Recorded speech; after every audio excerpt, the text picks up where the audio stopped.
We open with our interview segment and begin our discussion of the major races in the bi-state area. And joining me is nationally known author and journalist David Von Drehle. David now writes a twice-weekly column for the Washington Post dealing with national affairs and politics. And best of all, he resides in the metro area and, like the rest of us, will be living with whatever results, good or bad, next week's elections bring. David Von Drehle, welcome back to Ruckus. Thanks very much for coming in. Great to be here, Mike. You write about politics, but not just about politics. So let me ask you about the national mood. What do you think it is as we get ready to vote next Tuesday? Anger, joy, disdain, pleasure? Maybe all of the above. It seems a little short on joy this year. There's a lot of anger on both sides. We're just learning, I think, about the effects of digital social media on the mood of a democratic nation with free expression. There are people that are making businesses out of anger and projecting anger and focusing it. And the people that I meet are mostly baffled by this, bewildered by this. They're asking what's happened to us, why is this happening? I'm not sure more people are angry, but the angry people are much louder. In fact, you write about that in a column that appears this morning, that is Thursday morning in the Kansas City Star. In another column recently, you wrote, America would be a calmer, saner place if we had a lot more congressional districts like the one I live in, the Kansas 3rd. Why so? Because it's a moderate district in which Democrats and Republicans both can win under given circumstances. As you know, certainly, the recent history of the Kansas 3rd has been pretty evenly divided between moderate Democrat Dennis Moore and now a Republican that is certainly moderate in style and in tone and approach, Kevin Yoder. And he's now in a tight race with Sharice Davids, can go back to the Democrats. I think these races where the district does not belong to one party or the other creates a more moderate tone, and we could do with more of it.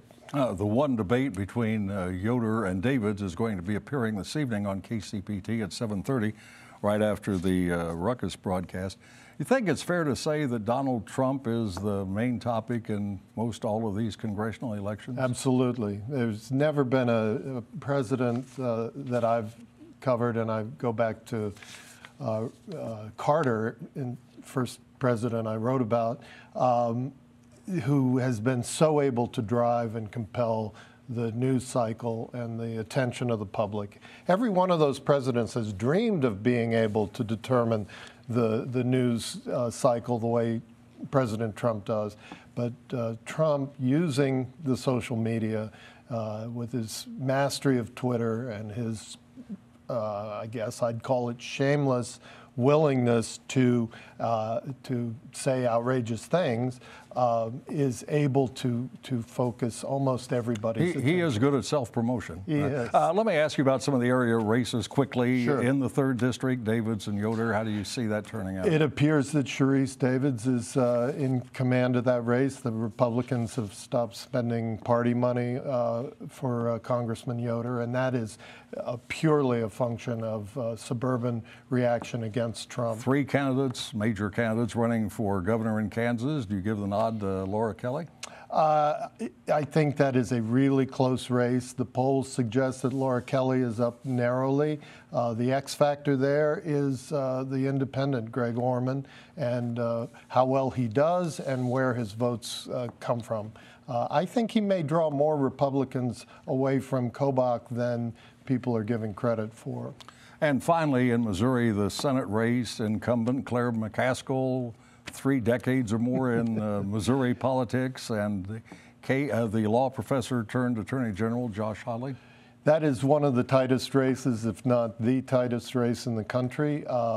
Claire McCaskill has got a very big challenge against a pretty competent candidate in a state that has definitely trended away from her over her 12-year term in the Senate. However, No smart person would ever bet against Claire McCaskill in a political race. She's a great politician. And she's causing some controversy in her own party by commercials saying she's not one of the crazy Democrats. Yeah, I think the reason I would give Hawley a narrow advantage in that race is that Democrats are not passionate about or passionate Democrats are not passionate about Claire McCaskill.